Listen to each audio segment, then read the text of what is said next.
Welcome to another Well Workplaces podcast. I'm Tom Bosner, your host, and today I'm chatting with Poppy Griffiths once again. Poppy, how are you? I'm great, Tom. How are you? Lovely to be here. Yeah, good. You weren't sick of me last week. I didn't scare you off Back. with all of our. Yeah, it's good to be back. Good to see you again. Today we're chatting around managing time, energy, and also creating great habits as a working parent. The whole idea of managing time again, just an example this morning was just feeling almost like I'm starting work really late is kind of a common thing for me on a Tuesday, and that's because I'm not going into the office. But kind of just an example of how sometimes as a working parent you feel like you're chasing your tail in some ways, and sometimes as well with starting a bit late, it kind of mucks around with your energy or feeling like you're starting late as well. So I'd be really interested in sort of diving into this a little bit further and just sort of, I guess, trying to find some or pick your brain for finding some of those tips and tricks for creating good habits, also as a working parent. So where do you think is a good place to start here, Poppy? Look, great. I think time, energy, habits, they're all good topics for working parents. I think on the time front, like how can we take a step back really as a working parent and assess if we're actually spending our time and energy in a way that serves us well? Because I think often we skip this and we consciously don't think enough about it. If you're happy to start there, let's go with time. Some time management. Yeah, so I Absolutely. mean, Let's. on a personal level, I know when we talk, I mean, I used to leave work at 4 p.m. Every Tuesday. So coming back to your sort of starting late, I mean, I used to finish my day early and I used to travel 50 minutes, pick up my oldest child and take her to gym training. And I really moved mountains at work to make this happen because it was important to me. And when I used to arrive at gym, my daughter was totally indifferent about me being there and her even being at gym. And I tell you what, it used to frustrate me beyond belief. And I personally felt quite stressed about it and quite underappreciated, really, about the whole situation. And I have no doubt there's probably many working parents listening thinking, oh, yeah, I've been in that similar situation. And I think as working parents, you know, we really do place really high expectations on ourselves to be effective and to be making these great contributions to our kids. And making the best use of our limited time. And when we actually misuse that time at work or with our family, it can feel like such a double failure. When kids are growing, I always say the demands and the complexities, as we all know, they change. You know, they're growing and they're changing. And we as parents really need to ensure that we're spending our time, our parenting time and our energy in the right ways, so that we're really triaging, I guess, those feelings of stress and being underappreciated. There's probably two really simple concepts that I talk to working parents by way of, you know, a coaching methodology. And it's really about prioritizing your contributions and your passions. And there's a really simple exercise. To do this, we basically need to think of one of our children at a time. So only, you know, if you've got multiple kids, just think about one of them at a time. And think about these two questions. So from a contribution, what of the activities that I do and the tasks that I perform as a parent provide my child value and the most value right now? So that is all about the child's value and what you're doing to contribute to that value. And the second one is passion. So, like, which activities, ask yourself what activities or the types of support that I give my child give me the most motivation or the most energy as a parent. Your contribution to a child as a parent, and also as a parent, what your passions are, it's really important to be considering both of these when we're thinking about time and energy. Beautiful. Yeah, I absolutely love that. And I guess makes me think about the parents that are like committed their child to every extracurricular activity, and kind of overdoing that. So that exercise sounds quite like a really simple way of doing it. And imagine if you have multiple children like yourself. You have 3 kids, don't you, Poppy? I do, Tom. I've got an 8-year-old, a 5-year-old, and a 3-year-old. So yes, I'm in the thick of, I guess you call it, young kids. And I often am thinking about this time and energy, or, how can I make time and energy count? Because I know personally I often feel, at conflict with how I'm best spending the time and where my energy is going. Yeah, that's you're well qualified to be talking about this. Obviously, I'm wondering with that. Then, are there any, I guess, any easy techniques that working parents can use to understand, I guess, what they should be doing more of and maybe less of? And I'm imagining out of the exercise of thinking contributions and passions. But is there an easy, I guess, technique to kind of also think, what do I add and what do I subtract out of my efforts as a parent? Yeah, there is. There's this, I call it the 2x2 quadrant. And again, I use this with the people that I coach and whom a lot are working parents. It's great if we have a piece of paper, but I will do it with my hands. Picture basically a 2x2 quadrant. So it's really helpful to draw like a horizontal axis, vertical axis, have passions on one, contributions on the other, and then obviously break it up so that you've got 2 quadrants where you can look at your high contributions and your low contributions again, and your high passions and your low passions. And I think why we do this is it gives a really visual picture around which things am I doing that are high contributions and high passions, because that's your sweet spot of parenting time. So you think about all the activities that you've got going on and plot them on that 2x2 and look at what's in that, I call it quadrant 1, where there's high contributions and high passions. These are the activities that are going to be adding lots of value for your child, and they also give you an energy. Or you get, they give you an energy boost. So this is really where your child will be getting those contributions, and you'll also have the passion. And I often say this is actually where the best bonding with our kids will happen. So we really need to prioritize that high contributions, high passion. Likewise, in the quadrant 2, which I often say is where it's high contributions, so your child may really value what you're doing, but it really zaps your energy. So you've got low passion. And this is tricky because this is where our kids have needs and they see the value. But as I said, they're totally draining our energy. So I often say, can you consider resources here that can help you? Does your partner love doing something that you can't stand? Is a school friend taking their child to the same activity? And, could they take your child also? So think about where you can actually draw on some resources. The big one, the danger zone, as I say, is where there's like low value to your child, but you have this tremendous energy and passion. And I think we've all done this where we're so passionate about something and it means so little to our child, which was the gymnastics story in my case. Our kids' desires and needs, they're always changing as they grow. And we can find ourselves engaging in activities that we love, but have really waned for our kids over time. So we need to really set up regular checkpoints. I mean, I know ourselves as a family, I actually sit with our kids each term and we discuss the term ahead. It's an open conversation and we really trim out what's not hitting the mark and adding value to their lives. And we try and prioritize that high value. And I think the only last thing I'd add is quadrant 4, where it's like, boom, boom for everything, like low contributions, low passion.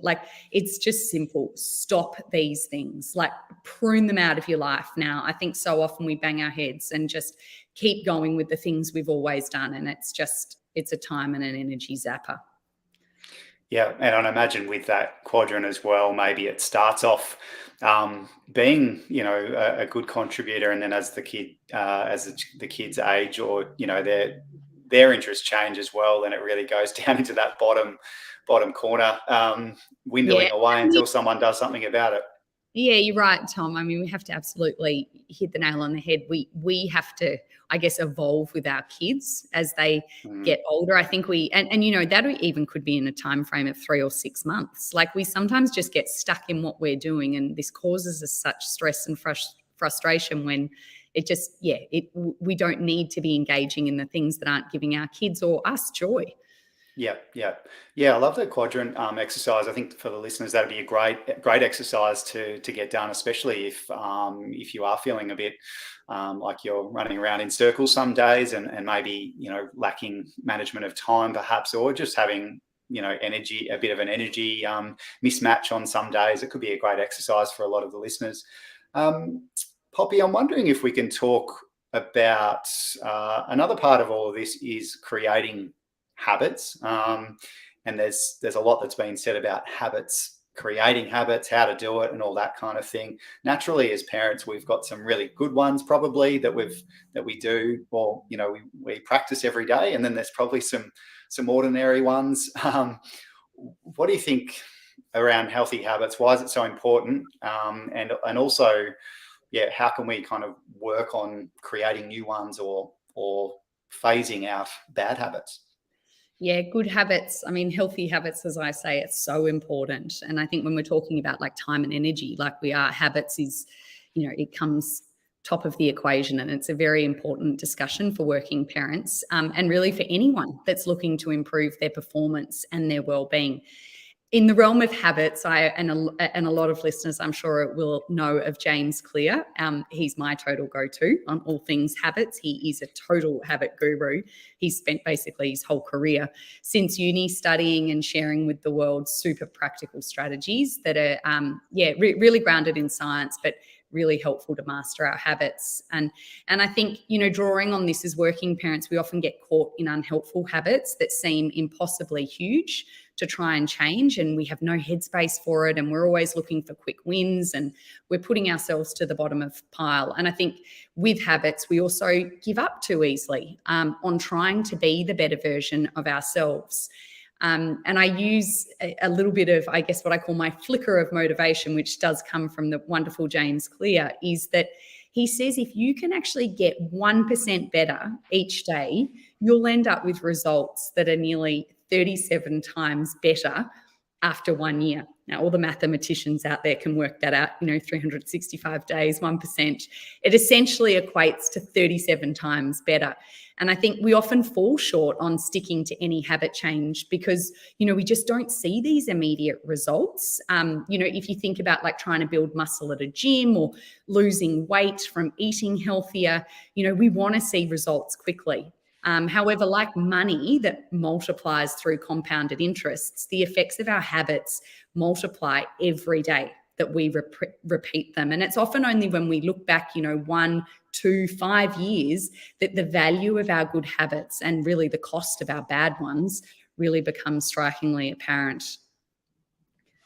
Absolutely. What would be some just off the top of your head, or like with some of the parents that you work with, working parents, what would be some really common bad habits that you maybe we shouldn't label them as good or bad, but let's call them unhelpful. What are some of the things that you think are the most common in that working parent sort of stage? Yeah, I think a big one that always tends to come up in the equation is well-being. And for some people, that can be mental well-being. For others, it can be social well-being, or it can be physical well-being. And coming back to the time and energy equation, there's so many working parents that just say, I've got too much going on. I don't have enough time in the day. I don't have enough energy. Everyone else needs me. And they're aware that they need to get better at looking after themselves, but they're not. They're not putting that first step in play. And a lot of the time it is that they want to exercise more, or they want to make more time to be more mindful, or to have more time to give back to the community and be involved in that social capacity with friends and their school families. And it often just can seem like a really hard task to start. Because they're putting themselves to the bottom of the pile.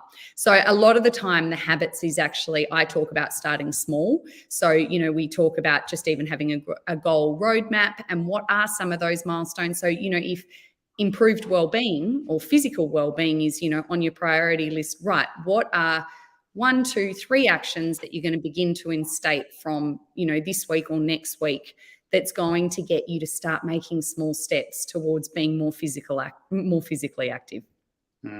Yeah. No, that's great. I think, it's one of those things, isn't it? A lot of people maybe they're often putting themselves to the bottom of the priority list, especially parents, putting the kids first, which is all well and good. But if you're not looking after yourself, you're not going to be showing up as your best self for your kids. So Absolutely. it makes me then think about the process of how to create a good habit. And you mentioned there starting small, and the book the James Clear's Atomic Habits is a really good reference point. I would second that, the reference there that you're referring to. So what's the process of setting up or creating a good habit? Yeah, I think it's really helpful. I mean, we all understand the term habit, right? Like everyone can go, oh yeah, I've got good habits. Yes, I have bad habits, but sometimes we're not consciously aware, or in a science sense, we don't actually really know how habits have formed or why they form. And a habit basically is a behavior that's when we repeat it enough, it becomes automatic. And that's actually the ultimate purpose of a habit, really, is that we want to, as humans, we want to be able to solve problems in life with as little energy and effort as possible. So James Clear, in his Atomic Habits book, which is absolutely fantastic, he actually talks about basically a habit being broken down into a feedback loop that has 4 steps. So we have a cue, which is our trigger. And that triggers basically a craving, which motivates us to sort of engage in that habit. And really that third step to engage is responding. So we respond, and that actually provides us this 4th step, which is the reward we feel, which ultimately is satisfying this craving. And over time, this becomes automatically associated every time that cue shows up. And this becomes, by way of the science side of it, it basically becomes a neurologically wired feedback loop. And we ultimately, it ultimately allows us to automate these habits, which are called habit loops, which really, as humans, that's what we're trying to do for ourselves all the time. It's our brains, like, how can I make it as simple and automatic as possible? And I think in a simplest term, what does that look like? Like I'll give you my coffee habit example, right? So my cue is I wake up really early to do some work before the kids get up. And my craving is, okay, I want to feel really alert and on. And so my response is, okay, fine, well, I'll drink a cup of coffee. That'll get me going. And the reward is that I satisfy this craving to feel alert. So really what's actually happened there is drinking coffee becomes associated with waking up. So every time I wake up, I am craving like this hit of coffee the minute I get going. Now, I'm yet to work out whether this is serving me well or not, but it's definitely a habit. And I think, look, James Clear, he refers to, a simple set of rules, which we can use to build habits. And I think it'd be good to touch on these today by way of making it obvious. We need to make our habits obvious. We need to make them attractive. We need to make them easy. And we need to make them satisfying. And his Atomic Habits book it's a really great resource and reference. I really recommend every working parent to have a read. I think just perhaps worthy, just even for this discussion today, is maybe to touch on the making it obvious, because that's the first step. And when we come back to like, how can we engage in habits that are going to serve us well? Like, let's think about how we can make these things obvious for ourselves in the first instance. Yeah, fantastic. Yeah, it's a great reference point with some of the working parents that are listening. They've heard the different steps. Let's talk a little bit about those. How to create or get those great new habits going. What do you normally suggest? So you mentioned make it obvious. What else from there?